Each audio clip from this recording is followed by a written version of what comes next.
My name is Rachel Carden and I am Employability Consultant at Careers, Employability and Skills. And I want to welcome you to our second day of Lessons from Leaders as part of our virtual graduate recruitment and placement fair. Yesterday you would have heard from some inspirational leaders talking about passion and teamwork. Today you are going to hear from another two great inspirational leaders in Northern Ireland. I am delighted to introduce our first inspirational leader, Mark McCormick. Mark has over 20 years experience in the technology sector, starting his career as a software developer, moving to business analyst and team leader, and finally progressing to senior leadership roles in management and strategy in organizations such as BT and Citigroup. Today, Mark is head of technology at Aflac. One of the most interesting things about Mark's career is that at university, Mark did not study anything to do with technology, but I'm going to let Mark tell you all about that. Today, Mark is going to talk to you about the skill of adaptability and the importance of adaptability in the modern workplace. Adaptability is an essential skill in the workplace, even more now with times of such great uncertainty. While you're listening to Mark, I want you to think about a few questions. What are the skills why the skill of adaptability is important for your career development? What it means to be adaptable in the workplace as you begin your career in an area of such global change? And if you were in an interview, would you be able to give examples of adaptability? Listen to Mark share his thoughts and insights on adaptability. He can help you answer some of these questions.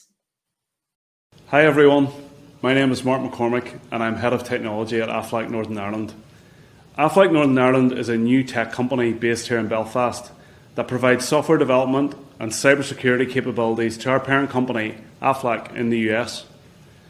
Aflac are the largest provider of supplemental health insurance in the US and in Japan and provide health policies that help people manage their finances when they face challenging circumstances such as a cancer diagnosis or heart disease. Putting it simply, we put cash into the pockets of our customers so that they can focus on their health as opposed to their finances. As for myself, I have worked here in the tech sector in Northern Ireland for over 20 years, which makes me feel really old, by the way. And I joined Aflac as employee number 1 in July 2019 to help establish the company here.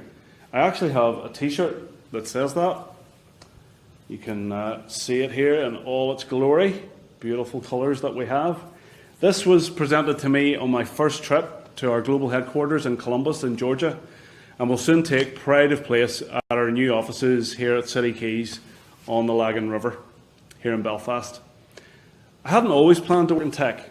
I studied zoology of all things at Queen's, graduating back in 1998. I was very into the sciences at school. I think perhaps I harboured notions of studying lions in the Serengeti, but unfortunately, David Attenborough was not calling, so I had to look at other career opportunities. A new tech training programme aimed at graduates from non-IT disciplines called the Rapid Advancement Programme, or RAP, was starting not long after I graduated. So I took the plunge and tried something completely different and started out as a software developer, and I've never looked back. In all honesty, it probably wasn't entirely different from my scientific background, at least in the sense that I applied scientific approaches to a more engineering discipline, and I was constantly testing theories of what might work and continuously solving problems. Problem solving is one of the most important skills that you can develop for any career. It's what separates us from the computers, that and empathy, of course, and the crack. I might work with computers every day, but it's the people that make the job interesting and fun. My career evolved from being a software developer to a business analyst and team lead.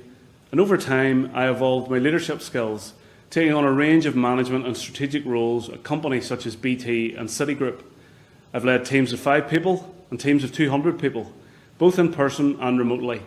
And you quickly learn that the things that make you successful during one part of your career are not necessarily the things that make you successful later on.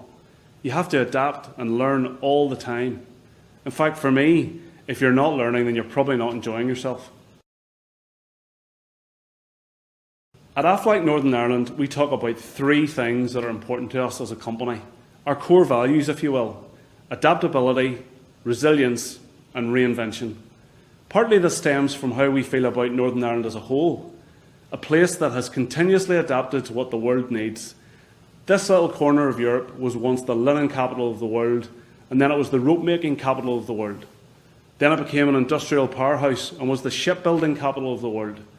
And now it is leading with new things such as world-class film studios to becoming a European centre for cybersecurity and IT. Last year, FDI magazine, a spin-off from the Financial Times that looks at the best cities for foreign direct investment, determined Belfast as third in the world for fintech investment, second only to London and Singapore, and ahead of international heavyweights such as New York, Dublin and Tokyo. So this is a place that knows everything about adapting to a changing world, and given our checkered history, knows plenty about being resilient.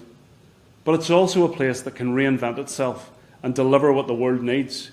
We're better to build a new tech company. If you visit our offices at City Quays, on one of the walls you will see a huge mural. Well, we love a mural in Belfast.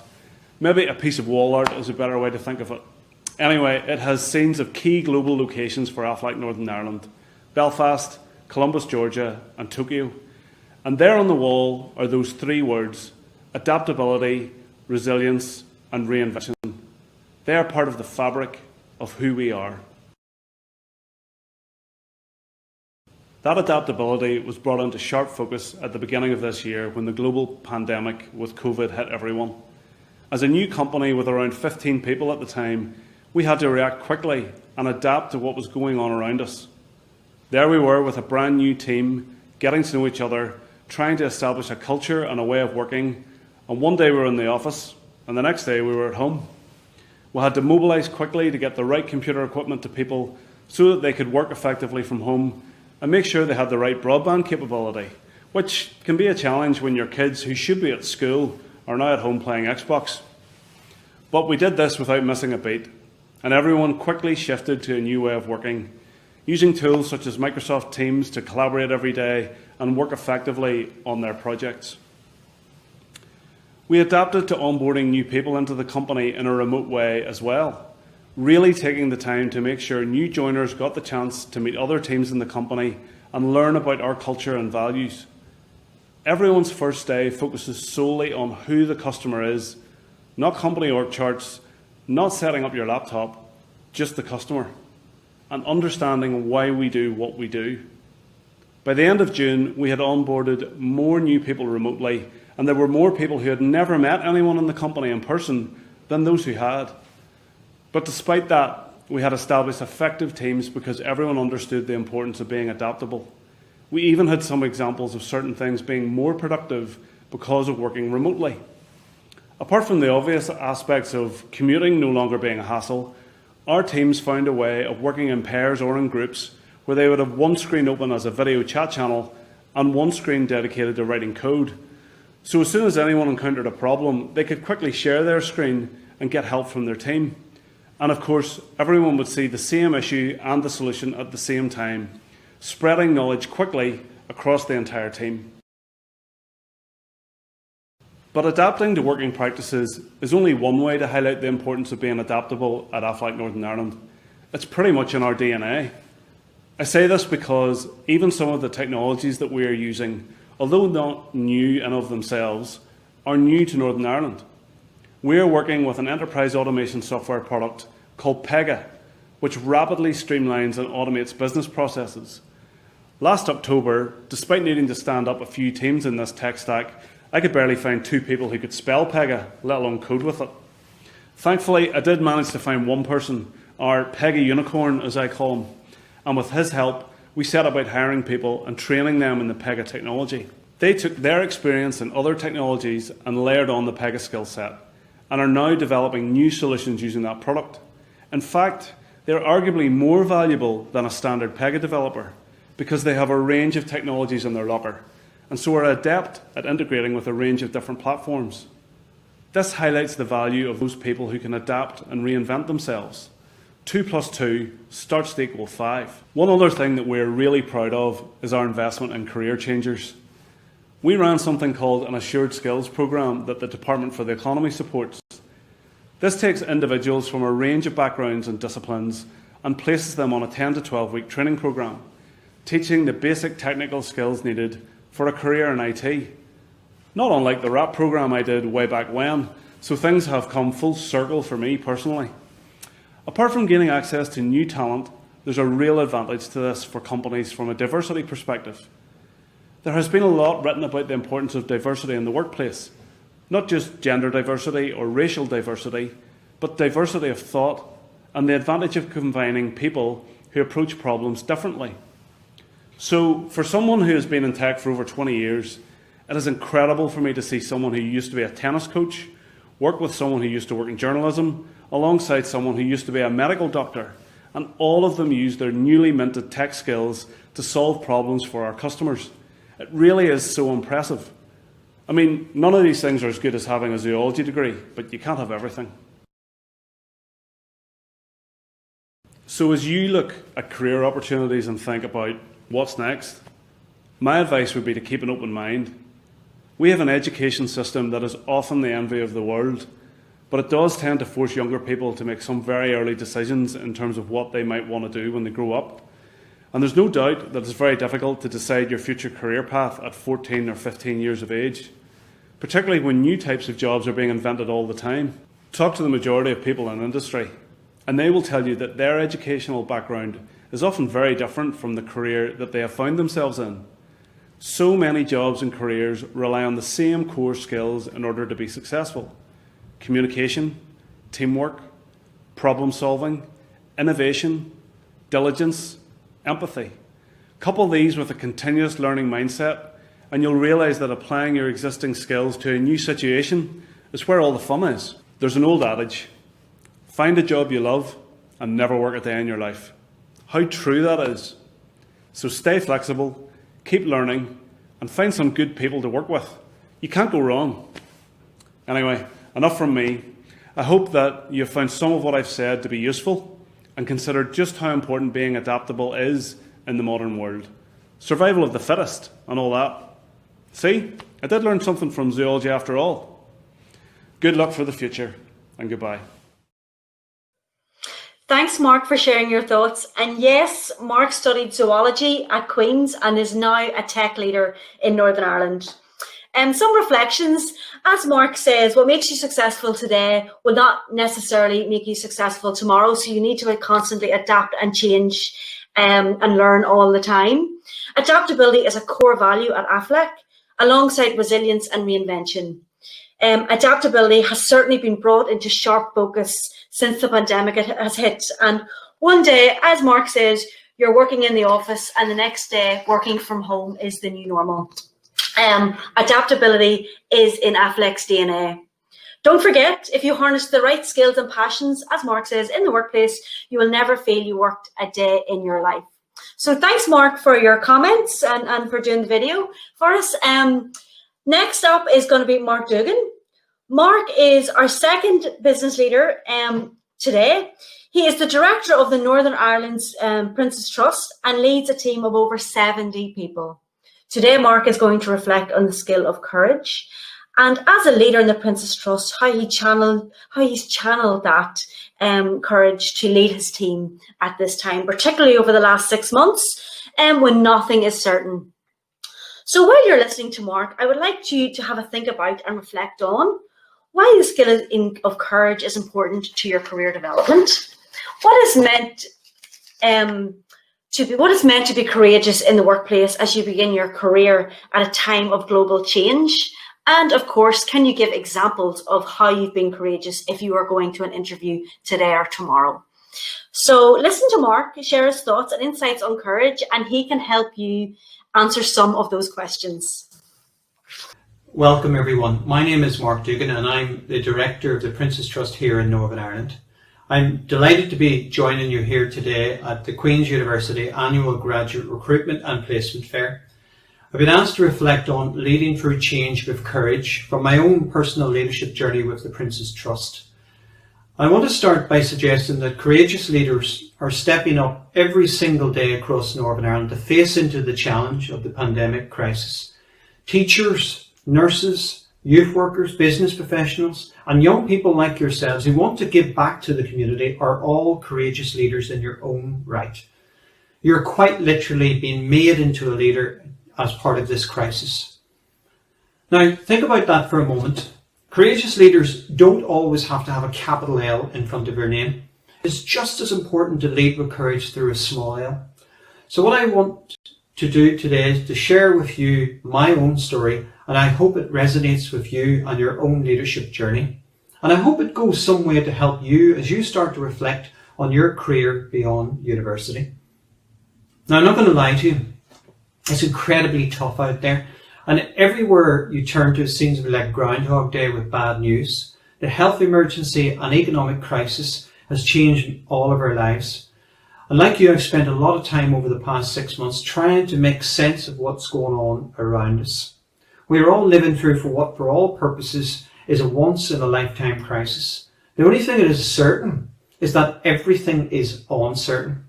For me personally, my biggest lockdown challenge has been trying to find a balance between my commitment as a leader to 70 Prince's Trust colleagues, all working from home across Northern Ireland, and being a father to 3 young children, experiencing lockdown just as difficult as it is for you and I. Like many charities and businesses at the start of lockdown, the Prince's Trust wasted no time in implementing a plan to protect the health of our team, our volunteers and our young people that we're here to support.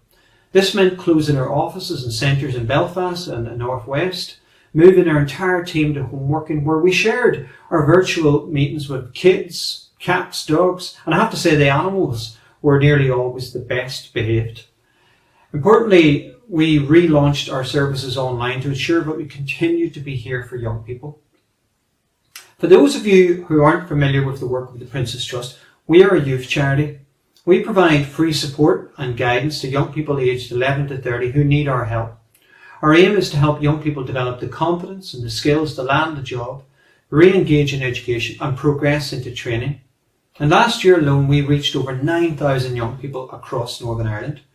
Looking back now, it's hard to believe that this time last year, less than 1% of our services were being delivered online. Fast forward to today, and right now my entire team are providing online mentoring and support to young people as far afield as Fermanagh, Downpatrick, Newry and Ballymena, all from their kitchen table using MS Teams, a package incidentally that many of them had never even heard of prior to lockdown. The pandemic has forced us all to rethink how we sell our products, deliver our services and build our networks, and fundamentally it has forced each and every one of us to adapt at an accelerated pace. This brings me to the first of my 3 takeaways for you to consider as part of your own personal development going forward. In times of uncertainty and rapid change, like we're all experiencing right now, it is a basic human instinct to look for meaning and purpose. My challenge as a leader during this crisis has been to lead with courage, to create a culture where my team feel respected to share their opinions, to have courageous conversations. And the first thing I needed to do was to create a compelling story, what I sometimes call our North Star, that will guide everyone and ultimately give my team a real meaning and a sense of urgency to adapt to the change. This helps to ensure that our fear of survival does not exceed our fear of learning new skills or approaching problems in a different way, which will ultimately make us more resilient and agile as the world around us turns ever more faster and we have to learn to coexist with uncertainty. So there you have it. That's your first takeaway. You are courageous leaders in the making. Never forget that. And in this moment, you need to intentionally decide to get in the game. Yes, I know it's challenging and you will make mistakes and it will be exhausting, but I guarantee what will happen is that the more you step up to lead with courage, the more compelling and ultimately more rewarding it becomes as you develop your skills as an effective leader. My second takeaway in many ways builds on what I've already said. I'm going to be honest with you. My behind the scenes production before some of the early morning Zoom calls I was having with senior leaders across the trust was like a runaway train before arriving calmly at the station and sitting in front of my laptop screen and smiling. I can think of less stressful ways to start the day than dragging the kids out of bed, getting breakfast sorted, getting them motivated, getting Joe Wicks on, all when trying to prepare for a presentation with, for example, a minister. But despite the chaotic mornings and the stress that it caused, I always intentionally brought my best self to every call, every single day. The reason is that one of my principal goals as a leader is to help set the right tone for my team, to communicate with clarity, to lead with trust, and to be empathetic to their personal situation. You see, what I realized quite early on is that everyone is struggling with hugely different challenges, and none of those challenges outrank others. Where some of my team were balancing family commitments and work, others were self-isolating and perhaps didn't see anyone from one day to the next. All one trying to adapt at an accelerated pace to changes in the organisation and changes in their personal lives. So as you go on your personal leadership journey, think intentionally how you enable others to lead with courage. Give people the confidence, set the goals and give them clarity that they need to be courageous leaders in their own right. And everyone you work with will feel like a valued member of a winning team. And like you, they will bring their very best selves to work every single day. My third and final takeaway is simply this. Be curious. Ask questions. Lots of questions. Because in my books, there is no such thing as a stupid question. For example, at the Trust, we ask young people to tell us why they chose us, and equally to tell us why they didn't. By asking our customers this question, we are constantly learning, constantly identifying problems, and importantly, coming up with solutions. And ultimately, being curious helps us to invest in our culture as a team every single day. I hope what I've shared with you in this short video today goes some small way to help you reflect on your own journey as a leader. And I will leave you with this question from Stephen Covey, when he asks in his book, The 7 Habits of Highly Effective People, what is the one thing that you aren't doing right now that would make a tremendous and positive difference to your professional development? When you address this question, you are already well on your way to becoming an effective leader in your own right. Thank you and good luck on your leadership journey. So I want to say thank you, Mark, for sharing your story on leading your team both personally and professionally. As Mark says, leaders like yourselves are stepping up every day during a time and utilising their own internal courage to overcome challenges of the pandemic. Mark wants you to take away 3 things. The first one is, during uncertain times, look for meaning and purpose. What are you hoping to do with your career? Be courageous and make those decisions. Whatever situation you're in, bring your best self. So whether that is through your studies, going for a job interview, always bring your best self. And the third thing he wants you to take away is be curious. Ask lots of questions. Be courageous. Ask the questions that no one else will ask. So I want to thank both our speakers today for giving up their time to chatting to ourselves, to chatting to our students. We appreciate you coming along and giving, like I said, giving your time today.